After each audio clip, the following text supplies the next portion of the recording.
नमस्कार. आपण सध्या लातूरमध्ये आहोत. आर्वी सोमनाथ नगर इथं जून 2019 ते डिसेंबर 2020 या कालावधीमध्ये आम्ही इथं राहायला होतो. मुलीचं शिक्षण त्यासाठी तर आम्ही आलो होतो. आता हा जो सगळा परिसर आपण बघत आहोत, हा परिसर हा नियमितपणे चालण्याचा व्यायामाचा आमचा हा परिसर काय बदल होतोय ते आम्ही बघत आहोत. इथं रस्ता हा साधा दिसतो, पण पलीकडं एक चांगल्या तऱ्हेचा असा रस्ता इथं झालेला आहे. प्लॉटिंग सुरू झालेली आहे. त्यावेळेची झाडी ही कमी दिसते आहे.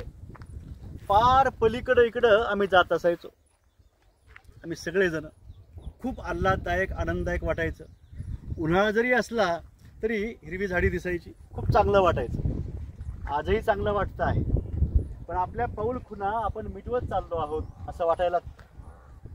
इथून दिसणार नाहीये, पण जेव्हा आम्ही घरातून बाहेर पडायचो तेव्हा डाव्या हाताला तिवारी यांचा चिक्कूचा मळा होता, बाग होती.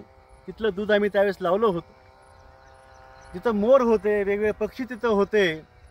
आता प्लॉटिंग झाली आता, पण तिथे झाडं होते याचे पुरावे तिथं आपल्याला बघायला मिळत आहेत. आता काय बोलावं काय नाही असा प्रश्न आहे. 5-5.5 वर्षामध्ये किती बदल होतोय हे मी बघतो आहे. पण आपलं माणूसपण आपण असं जपत राहू आणि अशा जुन्या आपल्या आठवणीतल्या जागांना आणि आपल्याला जागवण्यासाठी आपण भेट द्यावी असं वाटतं. इकडं सुद्धा आम्ही कधी कधी जात असायचो. हा रस्ता असाच तिकडं अंबाजोगाई रोडला मिळतोय. असा सगळा हा भाग. अधिक काय बोलावं. पुन्हा कधी येऊ आणि भेटू आणि बघू. चालत राहिलं पाहिजे. चलना क्यों आगे चलना है, इसलिए नियमित व्यायाम केला पाहिजे. आपली काळजी घेतली पाहिजे. आपण आरोग्याला जपलं पाहिजे. शाकाहारी आणि निर्व्यसनी जीवन आपलं जगलं पाहिजे. एवढंच सांगूया.